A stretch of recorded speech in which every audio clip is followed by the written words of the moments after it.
My wife went missing 15 years ago. Today I received an anonymous message. I hate talking about what happened 15 years ago. In fact, I hate remembering that on January 7th, 2008, Sarah Collins, a loved member of the community, went to the store and was never to be seen again. It was a big case back then. Of course, everyone wanted to know what had happened to her, but I was the most anxious to find out. Sarah and I had been married 5 years. Since the day I met her, I knew that I wanted to spend the rest of my life with her. She was a woman who could light up a room just with her smile. That is why this was so tough to believe. Such a beautiful and successful woman had just vanished. They never found her body. 15 years later, and they didn't have any evidence at all. Not a tire track, not even a fingerprint, nothing. The police asked for help, but no one ever came forward. Somehow, no one had seen her. It was as if she had just vanished off the face of the earth. I think about Sarah a great deal. I could never remove her photos from around the house. Her bright face still smiles at me from every room. There's one photo of her, taken from our wedding day, that I really like. To me, it feels like looking right at her when I look at the photo. It shows her perfectly. I was 2 days ago looking closely at it, getting lost in the details. Her eyes, the corners of her mouth lifting into a smile, and that little dimple on her left cheek. I looked so closely I didn't hear almost the ringing of the phone. The landline phone was strange. Nobody had called me on that line for years. Everybody has mobile phones nowadays. When I saw the caller ID, it showed an unknown number, so I shrugged and answered it anyway. It was probably just the bank checking on something. This call took a bit of time to connect,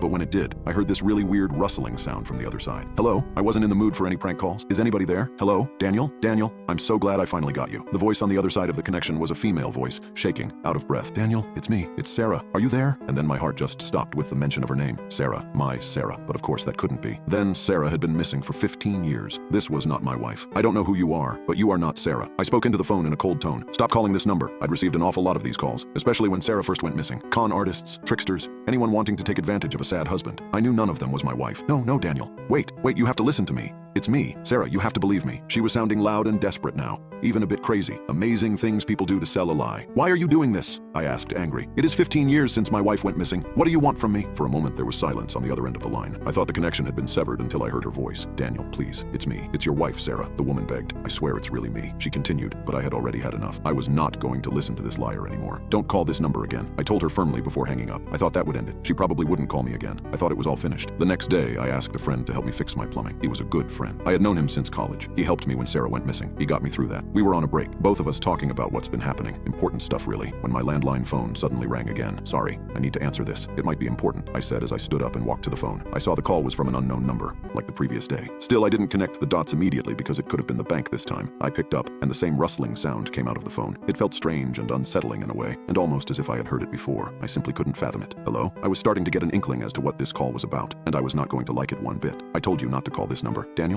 it's so good to get a hold of you finally. The exact words she uttered the previous day. Daniel, it's me. It's Sarah. Are you there? It was absolutely the same woman. I don't have time to waste on this, I said in exasperation into the phone. You're not Sarah. Cease the calls to me. I hung up and went back to my friend, who did look puzzled. Well, who was it? He asked me. Some prank caller trying to impersonate Sarah, I responded, and rolled my eyes. I thought I had moved on. I even changed my phone number. I don't know how this woman got my new number. Pretending to be Sarah? My friend asks back. That's really odd. Did you tell anybody about it? Like the police? Number, I shake my head. There's no need. It's just someone trying to stir up some trouble. They probably want money or something alike. I made it clear that our conversation was over. I didn't want to continue talking about it because that would bring up bad memories. The next day, I woke up, not expecting any more calls from the unknown number. I made it crystal clear that I wouldn't join in on her trick, but I was wrong again. Just as I started walking downstairs for a glass of water, the phone rang once more. I considered letting it ring, but then another thought came into my head. I was going to give a much stronger warning to the caller, and even threaten to involve police action if the calls did not cease. That would scare her. I was certain of that. I lifted the phone and received the same out-of-this-world sound. I couldn't justify it for some reason, but it sent shivers down my body. At last, the call connected. It was just the same as previously. The identical miserable speech. Daniel, I'm so glad finally I got to you. It was probably one of those recorded messages. Daniel,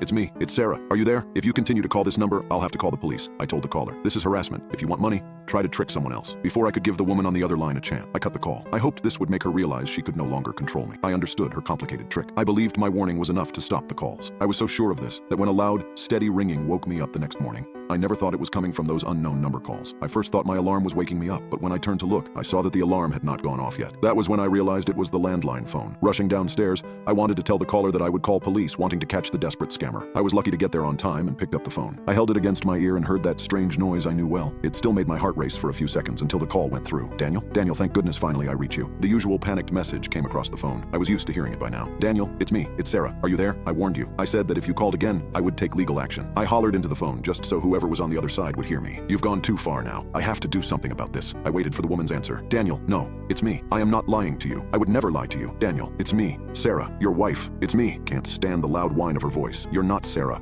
I said with sadness in my voice. I know you are not Sarah. I will do something about this. Goodbye. I hung the call for the last time and put the phone back. I know that woman wasn't Sarah. I'm sure she wasn't. I would know because on January 7th, 2008, Sarah Collins was murdered by me, a person who, up until that day, had something to offer this community. She was a very beautiful woman. I thought I must have been the luckiest man alive the first time she showed an interest in me. I didn't have much experience talking to women, and I was very glad someone like Sarah chose me. I loved her every moment of our marriage. I loved her even when I discovered she was cheating on me. I had accidentally found a series of romantic messages between Sarah and one of her co-workers. She was going to leave me for him. Sarah, my Sarah, was going to leave me for him. I couldn't let it happen. She was very beautiful, so bright and full of life. I couldn't lose her. I just couldn't lose her. So I killed her. It didn't really require any thinking. It was the only way she would be mine. Mine alone for good. Dead. She would never leave me. She would be my Sarah forever. When the police came, I concocted an elaborate lie. She had gone out to run an errand and never returned home. The same lie was splashed all over the national news. I didn't know whether I really got away with that lie or not, but a year went by, then another year. 15 years went by. Nobody ever figured me out. I was about to go back upstairs when I heard a light tap at the window. Click. That was just the sound of the window opening. And that's when I heard it. Something rustling right here in my own home. Rustling that filled me with fear and made me go into a panic. Daniel? Daniel, thank goodness I finally found you. The voice was coming from inside the house now. Daniel, it's me. It's Sarah. Are you there?